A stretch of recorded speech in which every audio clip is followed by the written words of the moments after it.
esta parte del tema nos vamos a centrar un poco en lo que es la educación en el siglo XVI y XVII.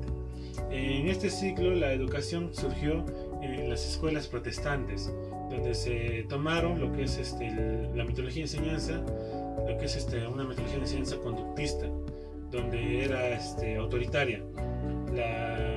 De lo que se decía el maestro, en este caso lo que eran los sacerdotes o el padre, era eso era, lo que se decía es, el alumno no tenía oportunidad de conversar con él, no tenía oportunidad de refutar alguna información que era brindada por él, era unilateral.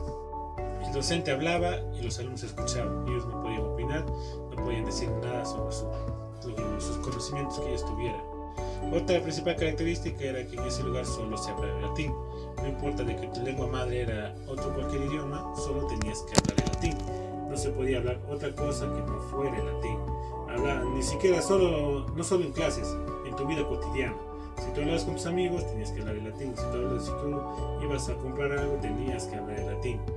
Si por algo tú hablas en tu idioma original, eras castigado muy duramente.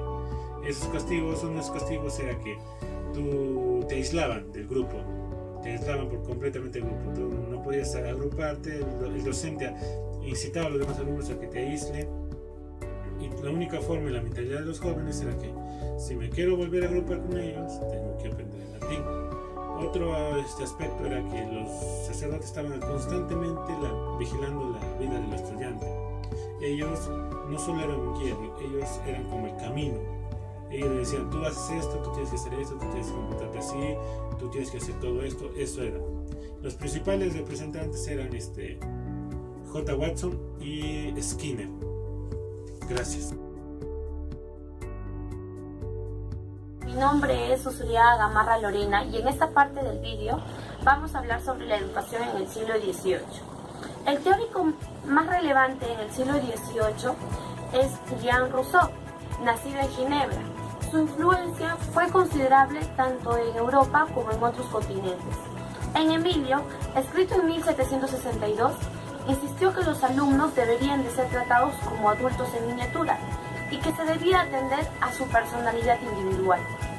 Entre las propuestas concretas era el de enseñar a leer a una edad posterior y el estudio de la naturaleza y de la sociedad por observación directa. Su principal objetivo fue enseñar todo por interés del alumno, nada por obligación, y una de sus propuestas radicales solo eran aplicables a los niños del sexo masculino, y las niñas debían de ser educadas en una educación convencional. El más influyente de los seguidores de Rousseau fue el educador suizo Johann Pestalozzi, cuyas ideas y prácticas ejercieron gran influencia en todo el continente. El principal objetivo de Pestalozzi fue adaptar la enseñanza al desenvolvimiento natural del niño para alcanzar el objetivo considerable del desenvolvimiento armonioso de todas las facultades del educando, quiere decir la cabeza, el corazón y las manos. La pedagogía en el siglo XVIII, la reforma de la educación comienza a nivel primario, donde se busca una educación gratuita, universal y obligatoria. En esta etapa se solidificaban las academias, los conservatorios, las bibliotecas, institutos y sociedades económicas que tienen contacto entre sí dentro y fuera del país. Es considerado en el siglo pedagógico por excelencia. A partir de esto surgen los planes de estudio, se desarrolla la educación pública estatal y se inicia la educación nacional. Es una mezcla del sensualismo, idealismo, empirismo y racionalismo de siglos anteriores. Se deja a un lado la educación religiosa y se da apertura a una nueva con origen cultural y racionalismo. Muchas gracias. Ante todo, muy buenos días. Mi nombre es Pozo Martínez Lucila Stephanie. Continuando con la exposición, en esta oportunidad vamos a hablar del siglo XIX. Bien, el siglo XIX nos dice que la enseñanza del profesor es un proceso de aprendizaje a la necesidad e interés del alumno. Esto nos quiere decir que en el siglo XIX ya no hay esa autoridad del profesor al alumno. nos dice que el profesor es un mediático de comunicación que deja algún trabajo y el alumno busca la necesidad mediante esos medios de esa época para poder dar solución al aprendizaje del alumno. Bien, también nos dice que hay unos principales autores en este ciclo que se refiere a María Montessori y John Dewey. Bien, nos dice María Montessori, dio mucho énfasis al niño en afecto. ¿Qué nos quiere decir eso? Que el profesor tiene que buscar la confianza del alumno y el alumno tenga la necesidad del docente. ¿Para qué? Porque cualquier problema o algún motivo que tenga el alumno mediante ese proceso de enseñanza, el alumno puede acudir al profesor. ¿Para qué? Para que el profesor le pueda ayudar. Y nos dice John Dewey criticó lo que hay, la separación del cuerpo y la mente. ¿Por qué el autor no está de acuerdo? Porque él nos dice que debe ir la mente y el cuerpo junto en manos. ¿Para qué? Para que haya un aprendizaje esperado tanto en el alumno y el profesor. Bien, a fines del siglo XIX aparece la escuela activa, donde nos dice que la metodología es un proceso de enseñanza y nos dice que todo el siglo XIX es un método constructivismo. Gracias.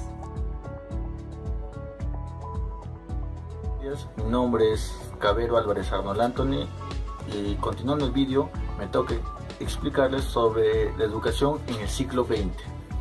La educación en el siglo XX es la actividad educativa que se vio influenciada por los escritos de la feminista y educadora sueca Helen Key. En su libro El siglo de los niños, escrito en 1900, fue traducido en varios idiomas e inspiró a los educadores progresistas en muchos países. Entre los educadores de mayor influencia cabe destacar al alemán George Kerskey de la Escuela del Trabajo, el francés Ovidi Drecloy del Centro de Interés y la italiana María Montessori. En los Estados Unidos tuvo una enorme influencia, luego extendida en todo el mundo.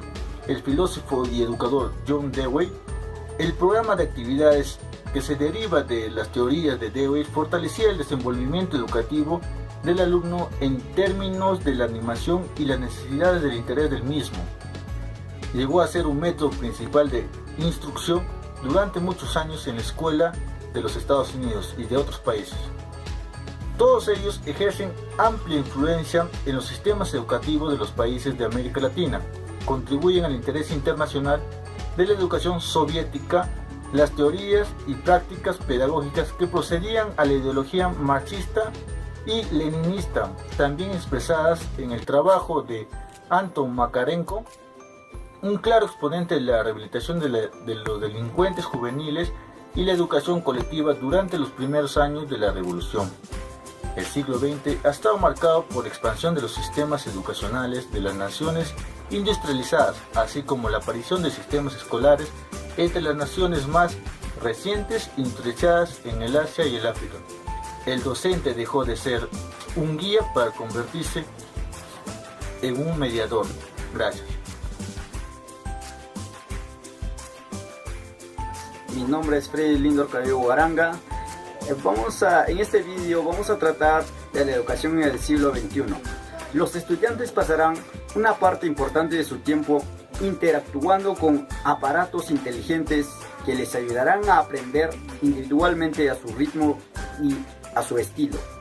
¿Por qué podemos lanzar móviles mejores cada pocos meses y coches mejores todos los años, pero no somos capaces de decir que hemos mejorado el sistema educativo? Incluso a lo largo de varias décadas, la pregunta es pertinente. En casi todos los países del mundo, creo que hay una respuesta simple a la pregunta. Reconocemos que fabricar móviles y coches y edificios requiere establecer una profesión formal relacionada con el cuerpo de conocimiento en cuestión y un ecosistema de competencias sinergético. Tenemos expertos que entienden la electrónica por detrás de la pantalla del móvil y su diseño. De hecho, todo un ejército de investigadores y tecnólogos trabajan, por ejemplo, en crear módulos inalámbricos más eficientes que sean un 10% más pequeños o livianos que los actuales. Si hiciéramos lo mismo en educación, tendríamos en todos los países muchas entidades investigando sobre cómo aprenden los niños a leer en su idioma materno, cómo se entienden los conceptos científicos, qué impacta y tiene el tamaño de la clase en el aprendizaje y en qué punto se equivocan los niños cuando aprenden a resolver las ecuaciones, pues no lo hacemos.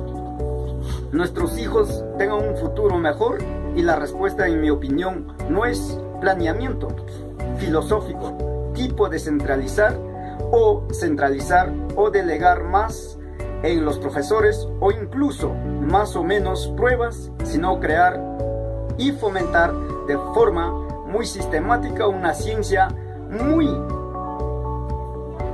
del aprendizaje que genera un cuerpo de conocimiento. Las características del profesor del siglo XXI. Los profesores necesitan estar muy bien preparados sobre las materias que imparten.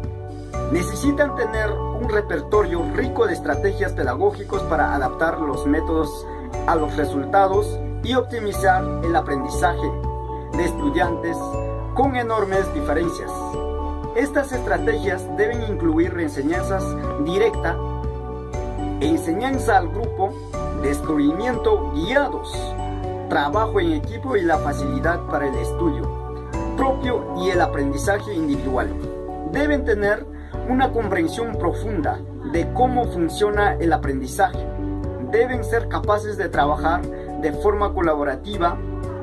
Deben adquirir fuertes habilidades y tecnológicas y usar la tecnología como un eficiente instrumento educativo y deben desarrollar la capacidad de ayudar a diseñar, liderar, dirigir y planificar entornos de su aprendizaje. Muchas gracias.